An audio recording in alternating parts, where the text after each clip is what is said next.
Welcome students, last time हमने polynomials chapter start किया था। आज हम इसकी एक्सरसाइज 2.1 करेंगे। क्वेश्चन नंबर 1 है which expressions are polynomials in one variable and which are not, state reason for your answer.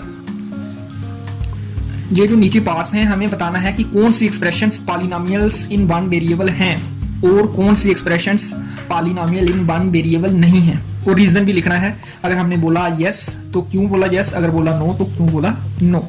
4x² minus 3x plus 7, yes it is polynomial in one variable, एक ही variable है x, because there is one variable x, इसलिए ये polynomial in one variable होगा।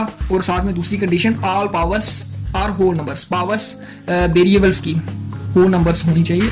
2 है यहाँ 1 है, 2 भी whole number है, 1 भी, इसलिए ये polynomial in one वेरिएबल है।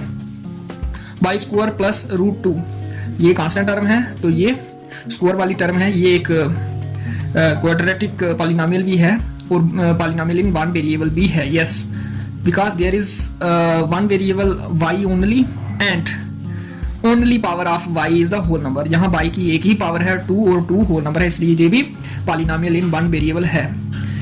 3√t plus t√2 ये पॉलिनोमियल इन वन वेरिएबल नहीं है। रीजन इसका, वेरिएबल यहाँ एक ही है t, लेकिन वेरिएबल्स की सारी पावर्स होल नंबर्स नहीं है। जैसे √t हो जाएगा t⁻² 1/2 और 1/2 एक होल नंबर नहीं है, ये रेशनल नंबर है। Here all powers of t are not whole number.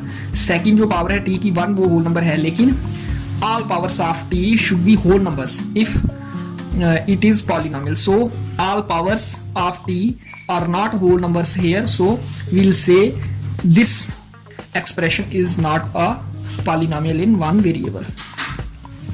Next, in fourth part we have y plus 2/y. This is also not a polynomial in one variable because y plus 2/y can be written as y plus 2y⁻⁻⁻1, क्योंकि इस y को अगर हम ऊपर लाएं तो ये power इसकी 1 है डिनोमिनेटर में, अगर इसको न्यूमरेटर में लाना हो तो पावर का निशान चेंज हो जाता है, प्लस हो तो माइनस, माइनस हो तो प्लस। तो ये y की पावर कुछ नहीं है, मतलब y की पावर 1, तो ऊपर आके y की पावर -1, और -1 is not a whole number. So all powers of y are not whole numbers here, so this is not a polynomial in one variable because here -1 is one of the powers of y and it is not a whole number. -1 भी एक power है यहाँ y की, और ये -1 whole number नहीं होता। तो पॉलिनोमियल होने के लिए सारी पावर्स होल नंबर होनी चाहिए, इसलिए ये पॉलिनोमियल नहीं है।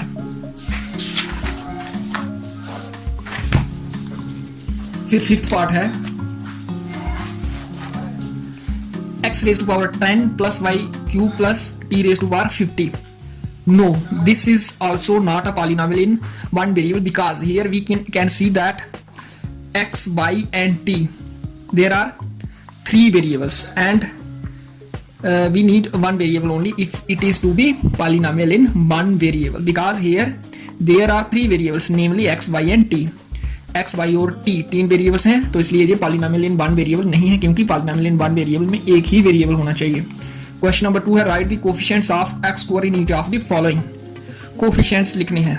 लास्ट वीडियो में मैंने आपको बताया था कि कोफिशिएंट्स क्या होते हैं और किसके लिखने हैं, x²। जो x² वाली टर्म होगी उसके साथ जो नंबर मल्टीप्लाइड हुआ होगा वो होगा उसका कोफिशिएंट। जैसे सबसे पहले हमने ढूंढना है x² वाली टर्म, ये है मिडिल टर्म, सेकंड टर्म, और इससे पहले कुछ भी मल्टीप्लाई नहीं हुआ है, अगर कुछ भी नहीं है तो 1, इसलिए यहाँ x² का कोफिशिएंट 1।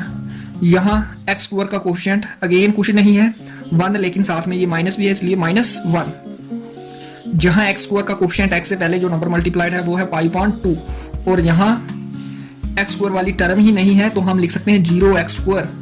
अपने से हमने ये टर्म लिखी क्योंकि 0x² मीन्स 0 जब किसी चीज के साथ मल्टीप्लाई हो तो 0, तो 0 ऐड किया हमने, कुछ फर्क नहीं पड़ेगा, इसलिए जहां x² का कोफिशिएंट 0, अगर x² वाली टर्म ही ना हो तब उस x² का कोफिशिएंट 0 होता है। Question number 3 give one example of binomial of degree 35 and a monomial of degree 100। तो एक एग्जांपल हमने बाइनोमियल की देनी है जिसकी डिग्री 35 हो, और एक एग्जांपल मोनोमियल की देनी है जिसकी डिग्री 100 हो। तो ये हमने एग्जांपल दे दी बाइनोमियल की डिग्री 35, पावर 35 है, और इस बाइनोमियल में वेरिएबल हमने x लिया है, आप y भी ले सकते हो, और यहाँ कोफिशिएंट मैंने 100 रखा है, आप 2 भी रख सकते हो, जो मर्जी, खाली ये 35 होनी चाहिए हाईएस्ट पावर। तो डिग्री 35 हो गई इस बाइनॉमियल की, और टर्म में 2 चाहिए। दूसरी टर्म हम 5x² भी ले सकते हैं, कुछ भी ले सकते हैं, मैंने कांस्टेंट ली है। तो 2 टर्में होनी चाहिए और ये हाईएस्ट डिग्री 35। फिर मोनोमियल एक ही टर्म होनी चाहिए और उसकी डिग्री 100, पावर 100 चाहिए और टर्म एक ही, कोई और टर्म हम नहीं यहाँ लिख सकते क्योंकि मोनोमियल में एक ही टर्म होती है। तो कुछ बच्चे ये कंफ्यूज हो सकते हैं कि यहाँ 2 है y⁻100, ये 2 टर्म्स हो गए। नो, क्योंकि ये प्रोडक्ट है 2 और y⁻100 का प्रोडक्ट, तो अगर प्रोडक्ट हो तो वो एक ही टर्म होती है, प्लस आ जाए फिर सेकंड टर्म आएगी या माइनस आ जाए। क्वेश्चन नंबर 4 है right degree of the following polynomials. तो यहाँ डिग्री लिखनी है, degree means highest power of the variable. ये पॉलिनोमियल है x में, मीन्स यहाँ वेरिएबल x है और हाईएस्ट पावर x की यहाँ 3 है, तो इसलिए इस पॉलिनोमियल की डिग्री 3 हो जाएगी। ये वेरिएबल, इस पॉलिनोमियल में वेरिएबल y है और एक ही टर्म है जिसमें वेरिएबल है और वो टर्म है -y², और जहाँ डिग्री हो जाएगी 2। फिर 5t -√7, तो हाईएस्ट पावर ऑफ t यहाँ इसी टर्म में t है और इसकी पावर 1 है, तो डिग्री 1 हो जाएगी। 3 है तो जहाँ वेरिएबल कोई भी नहीं, इसलिए हम 3 को ऐसे लिख सकते हैं 3 इंटू वेरिएबल अपनी मर्जी से कोई भी हम लिख लें, x ले लेते हैं, x⁻0 लेना पड़ेगा क्योंकि x⁻0 means 1, 3 into 1 3, 3 equal to 3x⁻0। तो अब हाईएस्ट पावर इस पॉलिनोमियल में, ये एक कांस्टेंट पॉलिनोमियल है और कांस्टेंट पॉलिनोमियल की डिग्री हमेशा 0 होती है, इसलिए इसकी डिग्री भी 0। तो इस तरह से ये डिग्री हम 0 लिखते हैं। ऐसे हमें पावर 0 नहीं दिख रही, हम अपने से वेरिएबल ले लेते हैं कोई भी, उसकी पावर 0 लिख देते हैं और फिर हम ये बता सकते हैं कि इस 3 पॉलिनोमियल की, जो एक कांस्टेंट पॉलिनोमियल है, इसकी डिग्री 0 हो। कोई भी कांस्टेंट पॉलिनोमियल हो, चाहे √2 हो, उसकी डिग्री भी 0 होगी, चाहे 100 हो, ये भी एक कांस्टेंट पॉलिनोमियल है और डिग्री इसकी भी 0 होगी। इस तरह से ये फर्स्ट 4 क्वेश्चंस करने हैं हमने एक्सरसाइज 2.1 के। नेक्स्ट क्वेश्चंस मैं अगली वीडियो में करूँगा।